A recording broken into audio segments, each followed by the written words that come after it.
आपण दुसऱ्या मीटिंगला बसलो की तुम्हाला सांगतो याच्या व्यतिरिक्त दुसरं काहीच निघणार नाही, हेच निघणार. तर मला असं वाटतं की अशा अधिकाऱ्यावर ताबडतोब आपण कारवाई करा. लगेच तुम्हाला सांगतो आता बोलणाऱ्या ते सीओ साहेबाला तुमच्या पैशासाठी किती दिवसाचं बोललो तुम्हाला, पोतरा पीएससी ला माणसं नाही, इकडचे तिकडे फेकायले, तिकडचे तिकडे फेकायले, इकडचे तिकडे फेकायले. हा कॉन्ट्रॅक्टचे कर्मचारी सुद्धा इकडचे वसपतचे नाव घ्यायचे वसपतला हिंगोलीचे काय केलं नाही तुम्हाला, मला उत्तर द्या जरा. काय संबंध आहे तुम्हाला? काम करू द्यायचं नाही का लोकांना? तुम्हाला काम करू द्यायचं नाही का तुम्हाला? सर्व कर्मचारी तुमच्या माहितीसाठी आज वळलेले, एक जिल्हा परिषदचा कर्मचारी तुमच्या माहितीसाठी जागेवर नाही, एक ग्रामसेवक कोणताच अधिकारी काहीच नाही तुमच्या माहितीसाठी. त्या जिल्हा परिषदेसाठी भोमा भोम करून टाकले या सुरूनी. काय चाललंय तुमचा? मनमानी कारभार आहे का तुमचा? हा काय चाललंय सांगा ना जरा, प्रश्नाचं उत्तर द्या. का तुम्ही तुमच्या माहितीसाठी त्या पोत्र पीएससीचे लोक तुम्ही दुसरीकडे टाकून दिले? वारंवार सांगूनही तुम्हाला त्या ठिकाणी तुम्ही माणसं दिले नाही, कशामुळे दिले नाही? हा कॉन्ट्रॅक्ट बेसचे कर्मचारी तुम्ही इकडच्या तिकडे फेकता. काय संबंध आहे तुम्हाला फेकण्याचा?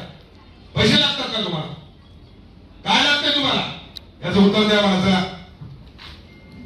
कॉन्ट्रॅक्ट बेसचे कर्मचारी तुम्ही काय इकडच्या तिकडे फेकले? कळमनुरीच्या वसमतला फेकले, वसमतच्या हिंगोलीला फेकले, याचं काय कारण काय आहे ते मला सांगा आधी तुम्ही.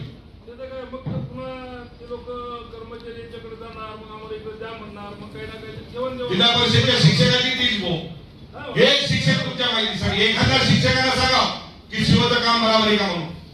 काय लावला धंदा? कशामुळे करायला तुम्ही असं? मनमानी कारभार आहे तुमचा. घरची खेती आहे, नोकर आहे तुम्ही, नोकरासारखं काम करा. हा लोकांचे सेवक आहे तुम्ही. या पद्धतीने आपल्या पद्धतीने आपण चलू नका, अधिकार गाजू नका. लोकांसाठी कामासाठी आलेले तुम्ही इथं घरात ठेवा. कशामुळे पीएससीचा मला तुम्ही प्रश्न द्या, ते उत्तर द्या त्याचं. तुम्हाला वारंवार सांगूनही त्या पीएससीला तुम्ही आतापर्यंतही कर्मचारी डॉक्टर त्या ठिकाणी दिले नाही. का दिले नाही?